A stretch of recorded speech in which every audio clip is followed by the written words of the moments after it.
O ano de 1945 começou com terríveis perdas para o exército alemão, pois os soviéticos conquistavam vitória após vitória enquanto empurravam os invasores alemães de volta ao coração do Terceiro Reich.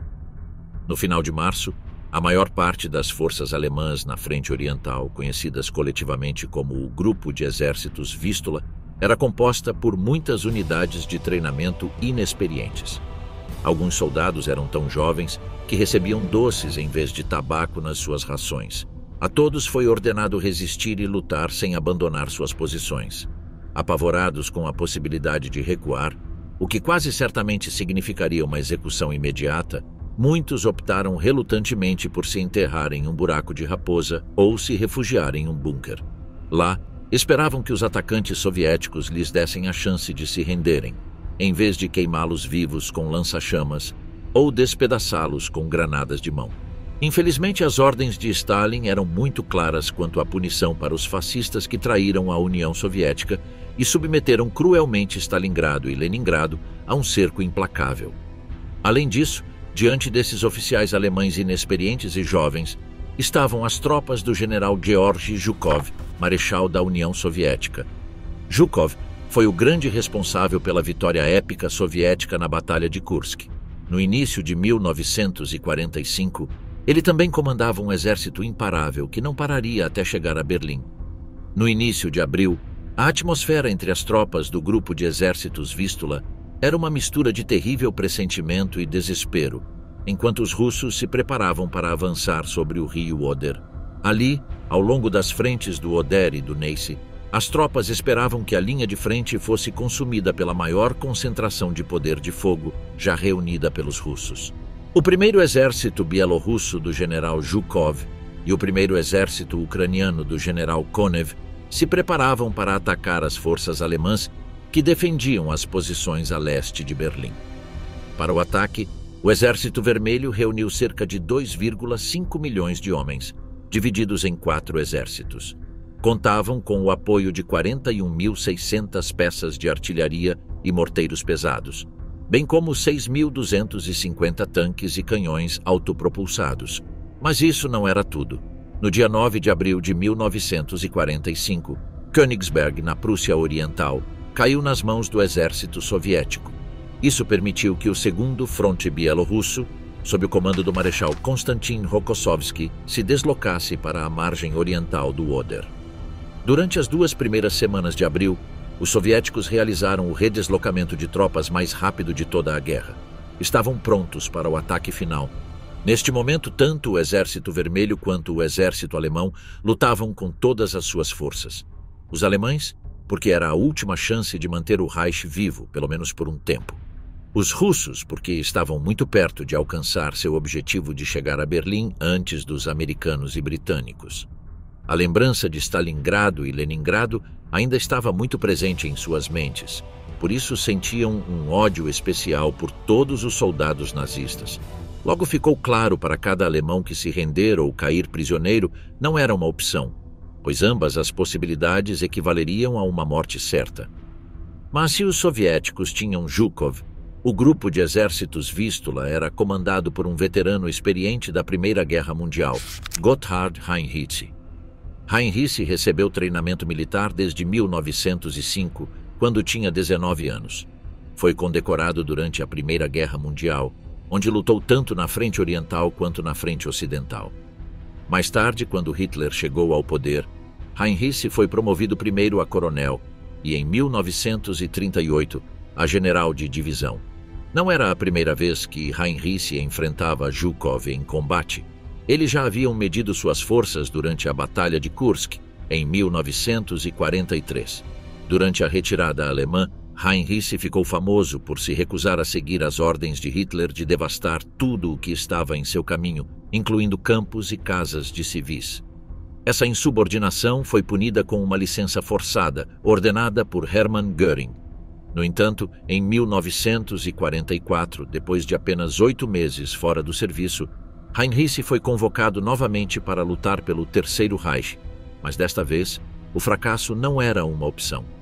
Dada a proximidade da derrota, Os alemães tinham boas razões para temer que seus soldados desertassem ou se rendessem à primeira oportunidade. O grupo de exércitos Vístula emitiu ordens assinadas por Heinrich, determinando que os homens provenientes da mesma região fossem separados, pois acreditava-se que os soldados tinham mais chances de delatar estranhos que desertassem. Vários comandantes alemães do 4º Exército Panzer, que se enfrentavam ao 1º Fronte Ucraniano de Konev, confiscaram lenços brancos para evitar que seus homens os usassem como sinal de rendição. Em alguns casos, os soldados surpreendidos tentando desertar eram forçados a cavar trincheiras a céu aberto em território inimigo. Muitos ansiavam por se esconder nas densas florestas para se render fora de vista e assim evitar que suas famílias fossem punidas conforme as ordens de Hitler. Os comandantes de companhia alemães tentaram quase todos os meios possíveis para persuadir seus soldados a resistir, mas a maioria dos jovens recrutas, mal treinados e recém-enviados à linha de frente, não eram fáceis de convencer. Eles só queriam sobreviver. E a cada centímetro que os soviéticos avançavam, as perspectivas de conseguir isso diminuíam. Nas alturas de Shiloh, além de alguns ataques de metralhadoras, reinava uma calma aparente bem antes da tempestade. Os soldados alemães que voltavam da linha de frente inspecionavam e limpavam suas armas, comiam e se lavavam. Alguns se sentavam para escrever para casa caso o serviço postal de campanha voltasse a funcionar. Para muitos, suas casas já estavam ocupadas pelo inimigo, e outros não sabiam onde estavam suas famílias. Para piorar a situação dos alemães, os soviéticos estavam com pressa. A corrida por Berlim havia começado, e eles não queriam perder a oportunidade de ser a nação gloriosa que finalmente derrotaria os nazistas. O plano era lançar a ofensiva em 16 de abril e tomar Berlim em 22 de abril, o aniversário de Lenin. A operação sobre Berlim não era um plano ruim. O problema era que a principal cabeça de ponte capturada pelo 1º Fronte Bielorrusso estava bem abaixo da melhor posição defensiva de toda a região, às alturas de Shiloh. Mais tarde, Zhukov admitiria que subestimou a força dessa posição. As tarefas que os estados-maiores dos dois principais frontes envolvidos na operação enfrentavam eram enormes. Ferrovias de bitola russa foram rapidamente estendidas através da Polônia, e pontes temporárias foram construídas sobre o Vístula para transportar as milhões de toneladas de suprimentos necessários, incluindo projéteis de artilharia e foguetes, munições, combustível e alimentos. Esses suprimentos, somados aos milhões de soldados no campo de batalha, significavam que os alemães estavam prestes a sofrer a tempestade perfeita. A Batalha das Alturas de Shiloh, a carga final para Berlim. O Exército Vermelho tentou esconder o enorme ataque que estava prestes a ser desencadeado nas frentes do Oder e Neisse, mas isso era quase impossível devido à magnitude das forças mobilizadas. As tropas soviéticas somavam 2,5 milhões de homens, apoiados por 41.600 peças de artilharia e morteiros pesados, além de 6.250 tanques e canhões autopropulsados, além de 4 exércitos aéreos. Era a maior concentração de poder de fogo já reunida.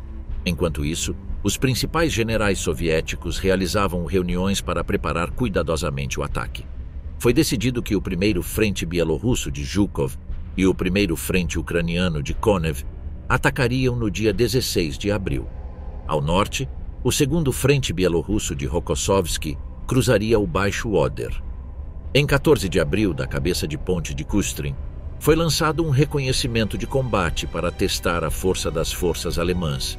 Foi um grande sucesso para o Exército Vermelho. O 8º Exército da Guarda de Vassily Chuikov conseguiu retroceder a 20ª Divisão Panzer Grenadier do general-major Georg Scholze, de 2 a 5 quilômetros em alguns setores. Relatórios vindos do Führerbunker afirmam que, nesse dia, Hitler estava tão furioso que ordenou que todos os membros da divisão fossem despojados de suas condecorações, até que as reconquistassem em combate. Essa expansão da cabeça de ponte também facilitou o acúmulo de forças. Naquela noite, o 1º Exército de Tanques da Guarda começou a transferir suas brigadas através do rio Oder sob a cobertura da escuridão. Durante toda a noite, houve um fluxo constante de tanques, peças de artilharia, caminhões carregados de munição e colunas de soldados. Dos alto-falantes soviéticos soavam músicas em alto volume e apelos propagandísticos na tentativa de cobrir o ruído dos motores dos tanques. Mas os alemães sabiam o que estava acontecendo e estavam aterrorizados. Durante todo o dia 15 de abril, os soldados do Exército Vermelho observavam cuidadosamente as posições alemãs para garantir que não chegassem reforços de última hora nem ocorressem mudanças estratégicas. Grandes blocos de gelo continuavam a flutuar pelo rio Oder, juntamente com galhos e vegetação que ficavam presos nos destroços de uma ponte ferroviária destruída.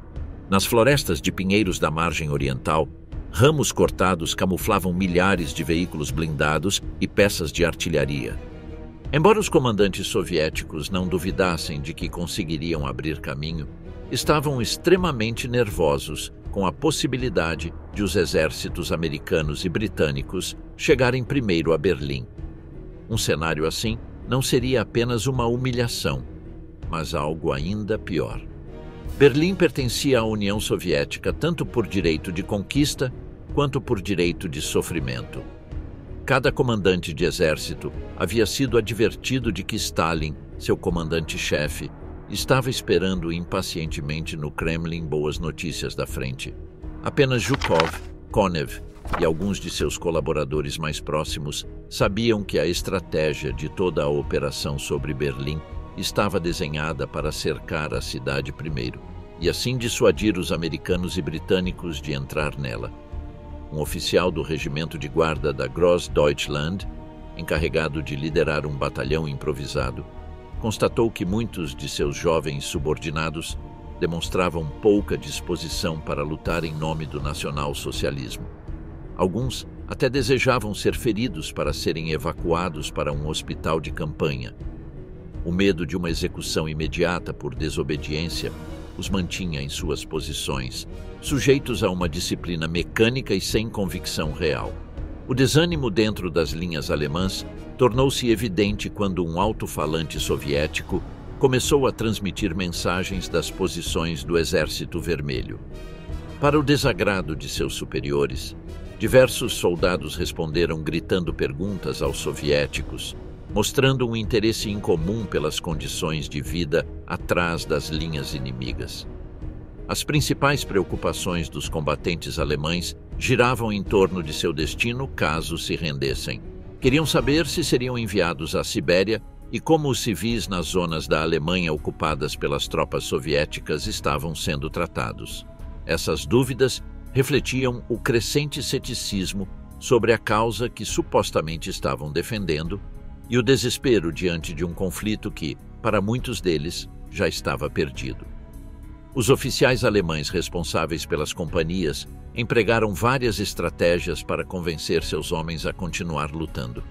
Alguns recorreram à propaganda, informando-os sobre a morte de Franklin D. Roosevelt na noite de 14 de abril, garantindo que isso significava o fim dos ataques dos blindados americanos. Além disso, tentaram persuadi-los com a ideia de que as relações entre os aliados ocidentais e a União Soviética estavam tão deterioradas que britânicos e norte-americanos logo se aliarem à Alemanha para deter o avanço do Exército Vermelho. Os reservistas da 39ª Divisão de Segurança, posicionados perto de Guben, ficaram surpresos quando membros da divisão SS 30 de Janeiro se aproximaram deles com discursos ligando a morte de Roosevelt a um suposto milagre que, segundo afirmavam, havia salvo Frederico o Grande. Tentavam apresentar esse evento como um sinal divino, mas suas palavras não conseguiram inspirar os soldados nem alterar sua desesperança. Apesar do colapso da moral em muitas unidades, alguns combatentes alemães ainda se agarravam à ideia de uma grande contraofensiva em 20 de abril, dia do aniversário de Hitler. Circulavam rumores sobre o iminente uso de armas milagrosas que mudariam o rumo da guerra, uma esperança que, embora infundada, mantinha a resistência dos últimos leais ao regime. Alcuni ufficiali, consumati dalla rabbia e dal risentimento, ricorsero a tattici estremi per infiammare lo spirito combattivo dei veterani. rammentando loro gli orrori vissuti sul fronte orientale e le terribili conseguenze che avrebbe avuto l'arrivo dell'esercito rosso a Berlino. In una lettera indirizzata a sua moglie, un tenente superiore esprimeva l'odio profondo che si era radicato tra le truppe. «Non puoi immaginare il livello di furia che si respira qui. Ti giuro che regoleremo i conti. Quei senza cuore che hanno violentato donne e bambini si troveranno ad affrontare qualcosa che non hanno mai conosciuto. È incredibile la brutalità di quelle bestie. Abbiamo fatto un giuramento solenne. Ognuno di noi ucciderà almeno 10 bolscevichi. Che Dio ci conceda la forza per farlo». La paura dell'avanzata sovietica veniva utilizzata dai comandanti come uno strumento per ravvivare il desiderio di vendetta tra i soldati, molti dei quali erano già sull'orlo della disperazione. La brutale propaganda e il disperato bisogno di aggrapparsi a qualcosa che giustificasse la lotta rendevano l'odio l'ultima risorsa per mantenere il morale in una guerra praticamente persa. Dalla sua postazione avanzata sui crinali di Reitvine, il generale Vassili Chuikov, comandante dell'8ª Armata di Guardia, godeva di una vista privilegiata sull'Oderbruch e sull'arrampicata di Silow. Tuttavia non apprezzava la presenza del maresciallo Georgy Zhukov, che aveva deciso di unirsi a lui per assistere al bombardamento iniziale e al primo assalto. Infastidito, Chuikov inviò il suo ufficiale di Stato Maggiore, il capitano Mereiko, a guidare il maresciallo e la sua delegazione fino alla posizione. A relação entre os dois comandantes era marcada pela rivalidade. Chuikov acreditava que seu exército não havia recebido o reconhecimento que merecia em Stalingrado, enquanto Zhukov levava toda a glória.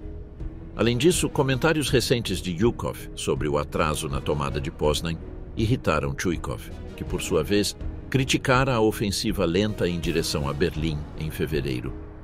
A tensão tornou-se evidente quando o comboio de Zhukov chegou com os faróis acesos, expondo sua posição a uma grande distância. Enquanto isso, nas trincheiras de Oderbruch, os soldados soviéticos se preparavam para a ofensiva iminente. Serviam sopa quente e vodka enquanto os telefones de campanha tocavam sem parar e os mensageiros corriam de um lado para o outro. No bunker de Chuikov, a comitiva de Zhukov tentava passar o tempo bebendo chá, servido por uma soldada chamada Margo. A espera parecia interminável. O general Kazakov havia implantado 8.983 peças de artilharia com uma densidade de 270 canhões por quilômetro, além de obuses de grande calibre e os temidos lançadores de foguetes Katyusha. Com uma reserva de 7 milhões de projéteis, a primeira frente bielorrussa iniciou o bombardeio com mais de 1.200.000 disparos no primeiro dia. O imenso poder de fogo levou Zhukov a subestimar a dificuldade da ofensiva, sem prever a resistência que os alemães ainda ofereceriam em seu último bastião, antes de Berlim. Zhukov costumava inspecionar pessoalmente a linha de frente antes de lançar uma grande ofensiva, pois preferia avaliar o terreno em primeira mão. No entanto, desta vez, ele confiou principalmente nas imagens captadas pelas equipes de reconhecimento, influenciado em grande parte pela urgência da situação. Sob a escuridão da noite de 15 de abril, a maioria das unidades avançadas alemãs havia sido retirada para uma segunda linha de defesa, pouco antes do esperado bombardeio russo.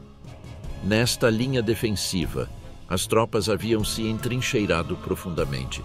Dezenas de ninhos de metralhadoras MG-42 estavam enterrados nas recém-construídas fortificações para deter a infantaria atacante. A MG-42 era considerada pelos soldados alemães como uma arma formidável e provavelmente a melhor metralhadora da Segunda Guerra Mundial. Enquanto os artilheiros conseguissem manter suas metralhadoras funcionando, eram perfeitamente capazes de conter uma força atacante numericamente superior. Além disso, bastavam algumas MG-42 bem posicionadas, bem ocultas e bem abastecidas para retardar um regimento inimigo inteiro por horas em uma frente de 5 ou 6 milhas. Junto com as diversas posições de metralhadoras MG-42, havia um arsenal variado de canhões antitanque, incluindo o PaK-38 de 5 cm, o PAC-40 de 7,5 centímetros, o PAC-43 de 8,8 centímetros e os mortais canhões antiaéreos Flak de 8,8 centímetros, usados tanto contra alvos terrestres quanto aéreos. Essas armas formavam a espinha dorsal da defesa contra a esmagadora quantidade de blindados soviéticos e desempenhariam um papel crucial nas últimas semanas da guerra, apesar do esgotamento progressivo das munições. Nesta segunda linha, os soldados aguardavam a chegada dos russos. Ao longo de toda a frente, dispersos entre o 3º e o 9º exércitos, possuíam menos de 700 tanques e canhões autopropulsados. A divisão mais pesada, a 25ª Panzer, tinha apenas 79 veículos desse tipo. A menor unidade possuía apenas 2. A artilharia também não estava em melhores condições, com apenas 744 peças disponíveis. Os suprimentos de munição e combustível estavam em estado crítico e, em algumas unidades, as reservas praticamente haviam desaparecido.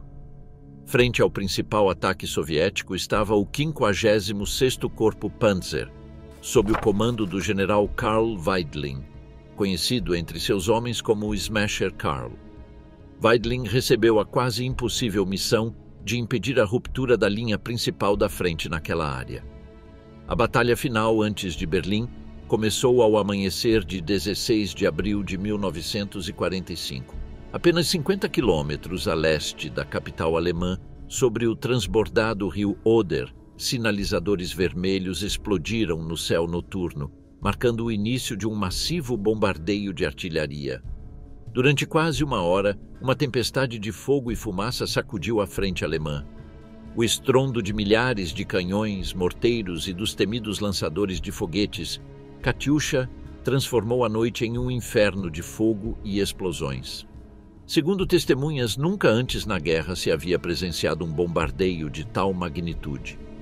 As unidades de artilharia sob o comando do general Kazakov operavam sem descanso, mantendo um ritmo implacável no ataque. Toda a área ficou iluminada pelo brilho de milhares e milhares de disparos, lembraria um oficial soviético. No meio do furor da batalha, um comandante de bateria do 3º Exército de Choque descreveu o impacto do bombardeio. Um estrondo ensurdecedor fazia tudo tremer ao nosso redor. Supõe-se que os artilheiros estejam acostumados a esses sons, mas até eu gostaria de ter tampões para os ouvidos. Senti que meus tímpanos estavam prestes a estourar. O barulho era tão esmagador que os soldados tinham que lembrar de manter a boca aberta para evitar que a pressão estourasse seus tímpanos. Ao som da primeira salva de artilharia, alguns recrutas alemães despertaram sobressaltados em suas trincheiras, convencidos de que se tratava de outro Morgenkonzert, o termo que usavam para se referir ao fogo de assédio soviético ao amanhecer. No entanto, os veteranos da Frente Oriental, com seu apurado Lanzer Instinct, uma intuição adquirida após anos de combate, perceberam imediatamente que aquilo era o início da grande ofensiva. Os sargentos começaram a gritar ordens desesperadas para que os homens se posicionassem imediatamente. Alarme! As posições agora! Os sobreviventes lembrariam para sempre a angústia que lhes apertava o peito e a secura na boca. Murmuravam para si mesmos: desta vez estamos perdidos. Os poucos soldados que ficaram presos nas trincheiras atingidas pela artilharia e conseguiram sobreviver descreveram o bombardeio com palavras como inferno ou terremoto. Muitos ficaram completamente surdos devido à brutalidade das explosões. Em questão de segundos, meus 10 camaradas morreram, lembrou Gerd Wagner, do 27º Regimento de Paraquedistas. Quando recuperou a consciência, estava ferido na cratera fumegante de um projétil. Mal conseguiu se arrastar até a segunda linha. A maioria não teve tanta sorte. As trincheiras foram esmagadas, enterrando vivos e mortos igualmente. Ainda décadas depois, os restos dos caídos continuam emergindo do solo revolvido pelo tempo. Os que estavam na retaguarda sentiram a terra tremer sob seus pés e se apressaram em pegar seus binóculos ou usar os periscópios das trincheiras. Do interior de seu Tiger, o comandante do 50º Batalhão de Panzer Pesados examinou o horizonte através do periscópio e ficou horrorizado. Todo o céu a leste estava em chamas, descreveu. Outro testemunha falou de fazendas e vilarejos consumidos pelo fogo, nuvens de fumaça que se estendiam até onde a vista alcançava. No quartel-general, um capelão militar, paralisado pelo terror diante daquela cena apocalíptica, não encontrou palavras mais apropriadas do que um grito de desespero. Meu Deus, esses desgraçados já estão aqui. Em meio à lama, a fumaça e a penumbra, começou a investida soviética. Milhares de soldados de Zhukov foram lançados para a linha de frente, tropeçando enquanto avançavam sob fogo pesado. A artilharia continuava seu trabalho destrutivo, castigando as posições inimigas logo à frente deles e abrindo caminho para o ataque. No entanto, quando o Exército Vermelho irrompeu nas alturas de Shiloh na madrugada de 16 de abril, os alemães já estavam preparados. Do alto da crista, baterias de canhões flak, apressadamente transferidas da frente ocidental, desencadearam uma chuva de fogo sobre as tropas soviéticas. Durante horas, os projéteis e o intenso fogo de artilharia varreram as ondas de atacantes, retardando o avanço e espalhando o caos entre suas fileiras. À medida que a batalha se intensificava, a resistência alemã mostrou-se muito mais feroz do que se esperava. Ao deter o primeiro ataque soviético, as forças de Heinrich conseguiram algo que poucos generais teriam sido capazes de alcançar nas mesmas condições. Eles tinham muito menos homens e suprimentos do que os russos. O Exército Vermelho sabia disso e, em vez de recorrer a estratégias sofisticadas de guerra, optou por usar força bruta. Mesmo assim, os russos precisavam atravessar o rio Oder para alcançar as alturas de Shiloh. Isso não era fácil, pois apenas a ponte de Kustrin ainda estava de pé, enquanto a maioria das tropas do Exército Vermelho teve que cruzar em barcos. O primeiro exército polonês teve que atravessar o Oder sob fogo inimigo. Seus batalhões avançados usaram veículos anfíbios e barcos americanos pilotados por jovens soldadas, mas a maioria das tropas atravessou em barcos comuns. As baixas durante a travessia foram altas. Muitos barcos de assalto tinham infiltrações e alguns afundaram, causando grandes perdas. A resistência alemã também foi feroz. Quando um batalhão da 12ª Divisão de Fuzileiros da Guarda tentou cruzar, apenas 8 homens conseguiram alcançar a margem ocidental do Oder. Do outro lado, o Exército Vermelho se reorganizou e esperou. Quando os sinalizadores coloridos iluminaram o céu nublado, os fuzileiros soviéticos se levantaram do chão para avançar. Zhukov, um general conhecido por sua brutalidade, enviou a infantaria através dos campos minados, que precisavam ser desobstruídos antes que seus exércitos blindados pudessem avançar. Para ele, era preferível perder alguns fuzileiros a perder um único tanque. Os jovens recrutas e soldados em treinamento alemães estavam paralisados pelo pânico devido ao bombardeio e aos holofotes. Apenas os soldados veteranos estavam prontos para abrir fogo, mas o problema era identificar um alvo na densa névoa do rio, misturada com fumaça e poeira levantada pelas explosões dos projéteis. Os defensores podiam ouvir os russos chamando uns aos outros enquanto avançavam, mas era impossível vê-los. Também ouviam ao longe o rugido dos motores dos tanques soviéticos tentando avançar. Mesmo as largas esteiras do T-34 tinham dificuldades para se mover na lama da planície inundada. O terreno estava tão devastado pelo bombardeio massivo que os canhões antitanques soviéticos e a artilharia divisionária tiveram grande dificuldade em acompanhar a infantaria. Isso era especialmente verdadeiro para as baterias de Katyusha, montadas em caminhões. No entanto, os regimentos de morteiros da Guarda, que operavam os lançadores de foguetes Katyusha, observavam com satisfação enquanto os primeiros prisioneiros alemães eram enviados para a retaguarda. Enormes engarrafamentos de veículos se formaram na lama, esperando que o 8º Exército de Guardas de Zhukov conseguisse romper a linha de frente. Mas o avanço naquela manhã foi extremamente lento. Zhukov, de seu posto de observação, começou a perder a paciência, lançando insultos e ameaçando rebaixar os comandantes. Ele teve uma discussão violenta com o general Chuikov diante dos oficiais do Estado-Maior, pois o 8º Exército de Guardas estava preso na ponte do Oder, logo abaixo do penhasco. Ao meio-dia, Zhukov, cada vez mais desesperado e temendo sem dúvida sua próxima conversa por rádio com Stalin, decidiu mudar seu plano de operações. Os exércitos blindados não deveriam avançar até que a infantaria tivesse rompido a linha defensiva alemã e alcançado as alturas de Shiloh. Mas ele não podia mais esperar. Chuikov ficou horrorizado ao prever o caos que isso geraria, mas Zhukov manteve-se firme. Às 15 horas, ele ligou para Moscou para falar com Stalin. Stalin ouviu seu relatório e o repreendeu por ter subestimado o inimigo, mas ainda assim aceitou a mudança de plano. No entanto, tudo dependia dos resultados. Se falhasse, um futuro sombrio o aguardava na pátria-mãe. À tarde, Katukov recebeu ordens para atacar com o primeiro exército de tanques da guarda em direção a Shiloh, enquanto o segundo exército de tanques da guarda de Bogdanov recebeu ordens para avançar em direção ao setor de Neuhardenberg. No entanto, esse movimento prematuro dos tanques significou que a artilharia de apoio próximo, que as divisões de fuzileiros haviam exigido para neutralizar as posições fortificadas alemãs, não pôde avançar devido ao estado do terreno. Como Chuikov previra, o caos se instalou com milhares de veículos blindados aglomerados na cabeça de ponte. Coordenar as diferentes formações e unidades tornou-se um pesadelo para os oficiais responsáveis pelo tráfego.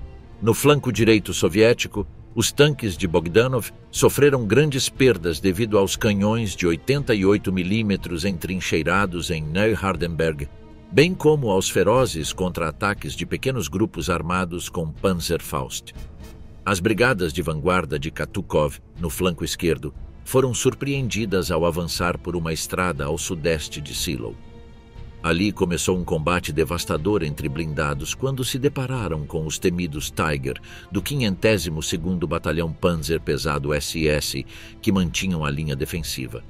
As brigadas de tanques soviéticas ficaram presas em trincheiras profundas e sofreram grandes baixas. Finalmente, as brigadas de vanguarda dos exércitos blindados conseguiram alcançar a base das alturas de Shiloh e iniciaram a subida. Os motores rugiam com o esforço. Em muitos lugares, a inclinação era tão íngreme que os comandantes de tanques tiveram que procurar rotas alternativas. Isso os levou frequentemente a encontrar, por acaso, posições fortificadas alemãs, onde se tornaram alvos fáceis para os poderosos Panzerfaust e o fogo dos canhões de 88 mm. A intensidade do bombardeio era tão grande que, nos subúrbios orientais de Berlim, a 60 quilômetros do campo de batalha, o efeito foi semelhante a um pequeno terremoto. As casas tremiam, os quadros caíam das paredes e os telefones tocavam sozinhos. Os russos estavam chegando. A Batalha das Alturas de Shiloh não foi, sem dúvida, um dos momentos mais brilhantes do Marechal Georgy Zhukov. Embora a estratégia e a execução da ofensiva tenham deixado muito a desejar, a coragem, a resistência e o sacrifício dos soldados e oficiais do Exército Vermelho foram inquestionáveis. No entanto, esse heroísmo autêntico, distante da versão idealizada que a propaganda soviética posteriormente adotaria, não conseguiu abalar a indiferença dos altos comandantes nem da liderança política. Prova disso era a frieza com que os comandantes se referiam às baixas em seus relatórios. Frases como "quantos fósforos foram consumidos" ou "quantos lápis ficaram sem ponta" eram usadas para disfarçar o número de soldados mortos em combate. Do lado alemão, o general Gotthard Heinrichs, comandante do grupo de exércitos do Vístula, e o general Theodor Busse fizeram tudo o que podiam para enfrentar a ofensiva soviética em condições adversas. Os sobreviventes da batalha ainda se lembram deles com gratidão por terem ordenado a retirada da maioria das tropas das posições mais expostas, pouco antes do devastador bombardeio inicial, salvando assim milhares de vidas. No entanto, dentro do exército alemão, ainda havia oficiais leais a Adolf Hitler. Na noite de 16 de abril, o coronel Hans-Oskar Wöllermann, responsável pela artilharia do 5º Corpo Panzer, visitou seu superior, o general Helmut Weidling, em Waldsiversdorf, a noroeste de Müncheberg. Seu quartel-general estava instalado em uma casa de campo, iluminada apenas pela fraca luz de uma vela. Weidling, que já havia perdido toda a confiança na condução da guerra por Hitler, expressou abertamente seu descontentamento. Wöllermann, observando-o através de seu monóculo, ficou impactado por suas palavras. Senti uma profunda desolação, escreveria mais tarde, ao perceber que até mesmo um soldado tão audacioso e obstinado como ele, nosso velho osso duro de roer, havia perdido a fé no nosso líder supremo. A conversa deles foi abruptamente interrompida por um intenso bombardeio. Pouco depois, chegaram relatórios alarmantes. Havia-se aberto uma brecha entre suas posições e o 11º Corpo Blindado da SS, que defendia o flanco direito. Ao mesmo tempo, uma outra falha foi reportada na ala esquerda, colocando em risco a conexão com o 10º Corpo do General Berlin. A tão proclamada muralha de que Joseph Goebbels havia falado, destinada a deter o avanço do Exército Vermelho, começou a desmoronar rapidamente, marcando o início do fim da resistência alemã na frente oriental. Aquela noite deve ter sido uma das mais difíceis na carreira de Georgy Zhukov. Não apenas todo o Exército Vermelho observava atentamente as alturas de Seelow, mas o mais crucial era que o Kremlin também o fazia. Apesar da esmagadora superioridade numérica e de fogo, a ofensiva não havia conseguido romper completamente as defesas alemãs, atrasando o objetivo estratégico mais importante, a tomada de Berlim no 6º dia da operação. Embora um regimento de fuzileiros de Vassily Chuikov tivesse conseguido alcançar os subúrbios de Seelow e alguns blindados de Mikhail Katukov estivessem se aproximando do topo em certos setores, o avanço não era o esperado. Para Joseph Stalin, esses sucessos parciais não eram suficientes. Embora tivesse permanecido aparentemente calmo durante a conversa que tivera com Zhukov naquela tarde, sua reação mudou drasticamente quando o marechal o contatou por rádio pouco antes da meia-noite para informá-lo de que as alturas ainda não haviam sido asseguradas. A fúria de Stalin foi imediata. Não apenas considerava a situação inaceitável, mas responsabilizava diretamente Zhukov por ter se desviado do plano original traçado pelo Stavka. Com um tom cortante, lançou uma pergunta que, mais do que uma consulta, era uma exigência. Você tem certeza absoluta de que amanhã tomará a linha de Seelow? Amanhã, 17 de abril, antes do final do dia, respondeu Zhukov, esforçando-se para manter a compostura. Teremos rompido a defesa das alturas de Seelow. Quanto mais tropas o inimigo concentrar ali, mais fácil será para nós avançarmos sobre Berlim. Sempre é mais simples aniquilar um exército em campo aberto do que em uma cidade fortificada. Stalin não parecia convencido. Sua preocupação não se limitava apenas às forças alemãs a leste da capital, mas também à possibilidade de que os americanos avançassem a partir do sudoeste e chegassem a Berlim antes dos soviéticos. Estamos considerando a possibilidade de ordenar a Konev que desloque os exércitos blindados de Rybalko e Leliushenko em direção a Berlim pelo sul, enquanto Rokossovski deverá acelerar seu avanço para atacar pelo norte. Sem dizer mais nada, Stalin encerrou a conversa com um seco do Svidania, até logo, e desligou. Pouco depois, o general Malinin, chefe do Estado-Maior de Zhukov, percebeu que Stalin já havia dado a ordem a Ivan Konev para que suas forças blindadas avançassem em direção ao flanco sul de Berlim. A disputa por quem chegaria primeiro à capital alemã havia começado. Após as duas tensas conversas telefônicas com Stalin à meia-noite de 16 de abril, a rivalidade entre Zhukov e Konev se intensificou ainda mais. Stalin havia fomentado a competição entre os dois, e nenhum deles estava disposto a ceder terreno. Zhukov, apesar do revés sofrido nas alturas de Seelow, continuava convencido de que a conquista de Berlim lhe pertencia por direito. No dia 17 de abril, o céu cinzento e a garoa deram lugar a condições mais favoráveis, permitindo que os bombardeiros Il-2 Sturmovik atacassem com maior precisão as posições alemãs restantes em Seelow, ao longo de toda a região do Oderbruch e até a Scarpa. Vilarejos, fazendas e propriedades ardiam descontroladamente. A artilharia e a aviação soviéticas bombardeavam qualquer estrutura que pudesse abrigar um quartel-general inimigo. Nos campos e aldeias, o ar ficou impregnado com um fedor insuportável, uma mistura de carne humana e animal carbonizada. Em muitas fazendas, os animais presos nos incêndios morriam sufocados ou queimados vivos, sem chance de escapar. Atrás das linhas alemãs, os hospitais de campanha estavam superlotados. Os médicos não conseguiam atender a crescente quantidade de feridos. Naquele momento, uma lesão abdominal era praticamente uma sentença de morte, pois qualquer intervenção cirúrgica prolongada era impossível. A prioridade era tratar aqueles que ainda podiam segurar uma arma e retornar à frente de batalha.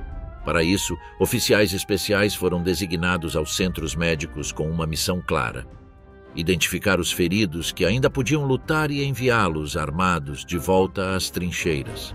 A Feldgendarmerie estabeleceu postos de controle improvisados com o objetivo de capturar retardatários, tanto soldados em condições de continuar combatendo quanto aqueles com ferimentos leves que ainda podiam ser enviados à frente. Uma vez reunido um número considerável de homens, eles eram organizados em unidades improvisadas e mandados de volta às linhas de frente. Conhecidos como cães de coleira, também eram chamados de Heldenklauen, garras heróicas, pelos próprios soldados, pois, embora não lutassem, garantiam que ninguém tentasse recuar. O rigor implacável desses homens às vezes levava à prisão de soldados que, na realidade, apenas tentavam se reunir novamente aos seus batalhões. Como resultado, acabavam sendo integrados em companhias formadas por outros retardatários e adolescentes da juventude hitlerista, alguns com apenas 15 ou 16 anos. Na falta de equipamento adequado para eles, foram desenvolvidos capacetes menores, mas não havia o suficiente para todos. Os mais jovens, com rostos pálidos e tensos, mal podiam ser vistos sob os capacetes grandes demais que escorregavam sobre suas orelhas. Certa vez, um pelotão de sapadores do Terceiro Exército de Choque Soviético estava limpando um campo minado quando um grupo de soldados alemães emergiu de uma trincheira com intenção de se render. Nesse momento, de um bunker próximo, surgiu um jovem vestindo um longo sobretudo e um boné. Ele disparou uma rajada com sua metralhadora, mas ao perceber que eu não caía, deixou cair a arma e começou a chorar, gritando desesperadamente: "Hitler kaputt! Stalin gut!" lembrou o capitão Suljanishvili. Eu não consegui evitar rir e dei-lhe um único soco no rosto. Pobres crianças, davam-me muita pena. Os membros mais fanáticos da juventude hitlerista geralmente eram aqueles que haviam perdido suas casas e famílias para o Exército Vermelho no leste. Para eles, a única saída honrosa parecia ser morrer em combate, levando consigo o maior número possível de bolcheviques, movidos pelo ódio e desejo de vingança. Apesar da pressão implacável do Exército Vermelho, a capacidade de combate do exército alemão ainda não havia se desintegrado completamente, algo que Zhukov e suas tropas perceberam a um alto custo. No dia 17 de abril, após um intenso bombardeio de artilharia e ataques aéreos, os exércitos blindados de Katukov e Bogdanov lançaram uma nova ofensiva na esperança de finalmente romper as linhas inimigas. No entanto, o avanço não produziu os resultados que o marechal havia garantido a Stalin. Os defensores alemães, entrincheirados em posições estratégicas, ofereceram uma resistência feroz. As baterias antiaéreas de 88 mm, utilizadas com grande eficácia contra os blindados soviéticos, juntamente com a infantaria equipada com lançadores de granadas antitanque, conseguiram infligir pesadas perdas às forças atacantes. Muitos tanques soviéticos foram imobilizados antes de alcançar seus objetivos, demonstrando que a luta pelas alturas de Seelow ainda estava longe de ser decidida. No distrito governamental de Berlim, a incerteza dominava no dia 17 de abril. Ninguém tinha um plano concreto além de redigir proclamações repletas de fervor patriótico e lançar novas ameaças de execução. Entre as ordens emitidas naquele dia, Heinrich Himmler enviou um comunicado a todos os comandantes militares, enfatizando que nenhuma cidade alemã poderia se render sem lutar. Cada vila e cada cidade, independentemente do seu tamanho, devem ser defendidas com todos os recursos disponíveis. Qualquer alemão que não cumprir esse dever sagrado para com a nação perderá sua honra e sua vida. No entanto, a realidade no front era muito diferente da retórica do regime. A artilharia mal tinha munição, muitos tanques estavam sendo abandonados devido à falta de combustível e os soldados lutavam com fome e exaustão. Enquanto em Berlim se ordenava resistência total, a capacidade real de sustentar a defesa estava se desmoronando rapidamente. Mesmo diante da destruição iminente, a máquina burocrática do regime nazista permanecia inalterada, sem demonstrar a menor adaptação à realidade do colapso. Um exemplo claro disso ocorreu na pequena localidade de Woltersdorf, ao sul da Reichsstraße Canonieri, uma das principais rotas para Berlim. Naquele mesmo dia, a cidade foi inundada por uma onda de refugiados desesperados fugindo do avanço soviético. Apesar da situação crítica, as autoridades locais continuavam a impor restrições rigorosas à evacuação. Somente aqueles considerados desempregados ou não aptos para servir na Volkssturm podiam deixar a região, e apenas se possuíssem um documento oficial comprovando que tinham um local de acolhimento em outra cidade. Além disso, cada solicitação precisava da aprovação do Kreisabschnittsleiter, o chefe do distrito nazista, o que dificultava ainda mais a possibilidade de fuga. No entanto, a atitude da população estava longe do fanatismo que o regime esperava. A resistência local mostrou-se fraca e desmotivada. De fato, o esquadrão de emergência da Volkssturm, composto por recrutas inexperientes e mal armados, chegou a solicitar ser dispensado de suas funções, evidenciando a falta de vontade de continuar lutando em uma guerra já perdida. As forças de Konev avançavam rapidamente e já estavam a menos de 80 quilômetros a sudoeste dos quartéis generais do OKH e do OKW em Zossen. No entanto, nem o 4º Exército Panzer, nem o grupo de exércitos do centro, sob o comando do Marechal Schörner, haviam relatado a magnitude da travessia do rio Spree pelos 3º e 4º exércitos blindados de guardas soviéticos, nem a falta de reservas disponíveis para contê-los. Enquanto isso, o alto comando alemão continuava focado na batalha pelas alturas de Seelow. Sob a pressão soviética, o general Heinrich ordenou o deslocamento das últimas reservas de seu grupo de exércitos. O 3º Corpo Panzer das SS, Germanische, foi enviado para apoiar o 9º Exército de Buss, que lutava em condições críticas. A 11ª Divisão SS Nordland, composta por voluntários escandinavos e comandada pelo Brigadeführer Joachim Ziegler, recebeu ordens no dia 17 de abril para se deslocar para o sul de Seelow com seus 50 veículos blindados e os regimentos Danmark e Norge. Esta unidade, evacuada da Curlândia após sofrer 15.000 baixas até o momento, se preparava para um novo combate no Oder. Simultaneamente, Heinrich enviou mais ao sul a divisão SS Nederland, designada ao 5º Corpo de Montanha SS, com destino a Frankfurt do Oder e Mühlrose. As tensões entre as SS e a Wehrmacht eram evidentes. Himmler estava furioso porque Heinrich havia redistribuído suas divisões sem consultar, enfraquecendo o corpo de Steiner. Além disso, a Nordland, relutante em ficar sob o comando do exército regular, atrasou sua integração na nova formação, refletindo o crescente caos dentro das forças alemãs nos últimos dias da guerra. No dia 18 de abril, a alvorada trouxe um céu tingido de vermelho sobre as alturas de Seelow, um presságio de um dia de combates intensos. Não demorou para ouvir o rugido dos motores dos tanques e o estrondo das lagartas avançando pelo terreno. Logo, a ofensiva aérea soviética se intensificou com ondas de Sturmovik, que atacaram em mergulho a coluna da divisão SS Nordland, antes que ela alcançasse a frente.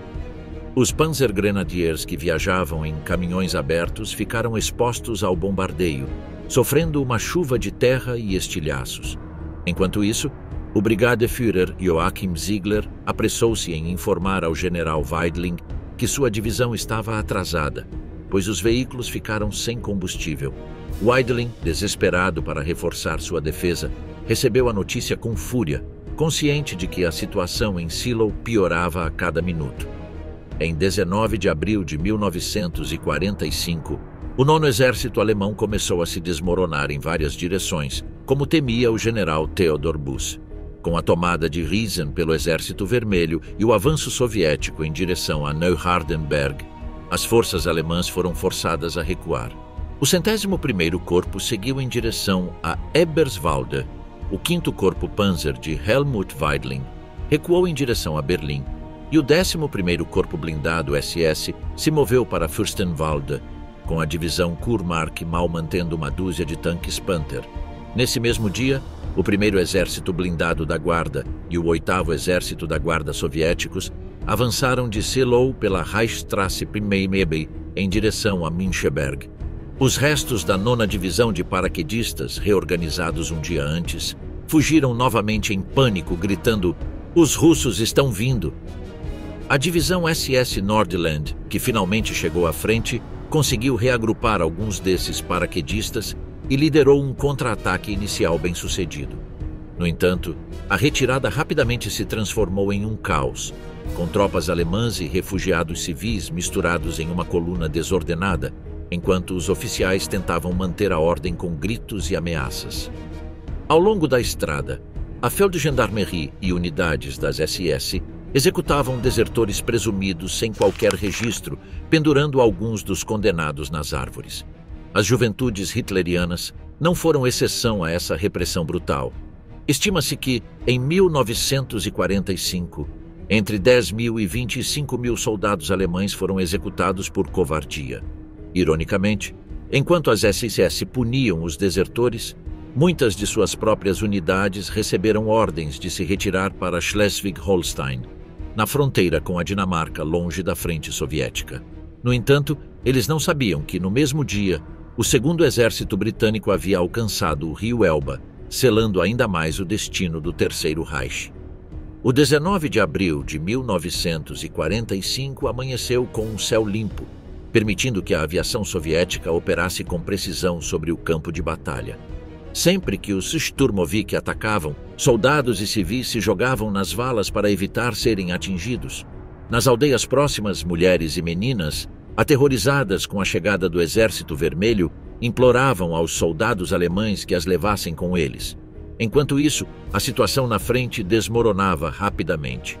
O que restava dos batalhões do 10º Corpo se retirava desordenadamente em direção a Bernau, ao norte de Berlim, depois de perder mais de 3/4 de suas tropas. Os soldados, exaustos e famintos, mal conseguiam se manter de pé e muitos caíam em um sono profundo sempre que descansavam, sendo acordados a pontapés por seus oficiais. A comunicação praticamente não existia, com rádios e telefones de campanha abandonados, e as linhas defensivas estavam praticamente irreconhecíveis, apesar das tentativas desesperadas dos oficiais de reorganizar os retardatários. Diante do colapso no Oder, o general Heinrich concentrou sua atenção na última linha defensiva entre o Báltico e o canal de Hohenzollern, enquanto von Manteuffel, sobrevoando a área em um avião de reconhecimento, pôde observar claramente os preparativos soviéticos. Naquela mesma noite, o Marechal Rokossovski informou Stalin de que sua ofensiva começaria ao amanhecer do dia 20 de abril, precedida por um intenso bombardeio. Embora Stalin inicialmente tivesse minimizado a importância do segundo fronte bielorrusso, comandado por Rokossovski, a urgência de garantir a queda de Berlim o levou a mudar de postura, pressionando para que suas tropas, recém-chegadas de Gdansk e do Vístula, acelerassem seu deslocamento para fechar o cerco sobre a capital do Reich. Caos antes da chegada do Exército Vermelho a Berlim. As ordens de Hitler eram claras: resistir a todo custo. Com o 9º Exército privado de qualquer liberdade de movimento, sua destruição era inevitável. Apesar dos constantes apelos dos comandantes no campo para agir imediatamente e salvar o 9º Exército da aniquilação, a ordem de Hitler não mudou. Do quartel-general do Führer, agora enterrado a 18 metros sob as ruas devastadas de Berlim, foi enviada uma mensagem a Busse, selando o destino de seu exército. O 9º Exército deve manter sua posição. Isso significava uma coisa: eles seriam esmagados pelo inimigo.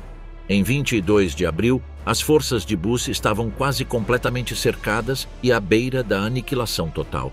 Apesar das ordens do quartel-general de Hitler para não abandonar a linha de defesa do Oder, Busse, com a maior parte do 9º Exército, cerca de 80.000 soldados, iniciou uma retirada para o sudoeste, avançando em direção à floresta de Spree, numa tentativa desesperada de se juntar ao 12º Exército de Walter Wenck. Em questão de dias, o 9º Exército, ainda lutando tenazmente para alcançar as forças de Wenck, foi completamente cercado e sob um incessante bombardeio soviético dia e noite. Não demorou muito para que todo o flanco norte do exército colapsasse.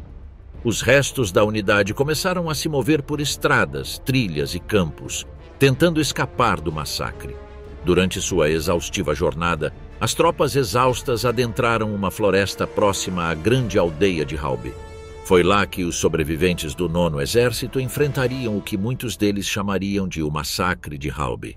Ao norte da floresta, Enquanto as forças de Buss lutavam em vão para evitar a aniquilação na floresta de Hauby, os combates se intensificaram à medida que as forças soviéticas se aproximavam de Berlim.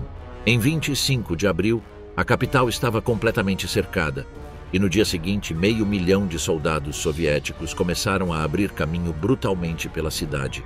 Sob o edifício da chancelaria do Reich, Hitler continuava obcecado em salvar sua capital em ruínas e já havia ordenado aos restos do terceiro Corpo Panzer SS do general Felix Steiner que atacassem imediatamente de suas posições em Eberswalde.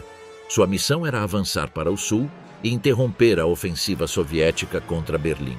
No mapa de Hitler, o plano parecia brilhante, mas na realidade era impossível reunir forças suficientes para que o corpo de Steiner pudesse operar. O próprio Steiner escreveu que as tropas à sua disposição não chegavam nem a formar um corpo de exército fraco. Além disso, ele sabia que seu ataque não receberia nenhum apoio, pois o 9º Exército estava completamente cercado e o 12º Exército praticamente não existia mais. Os reforços de Hitler consistiam em menos de 5.000 efetivos da Força Aérea e das Juventudes Hitlerianas, todos armados apenas com armas leves. A cidade estava condenada. Durante a semana seguinte, a batalha por Berlim se transformou em um inferno.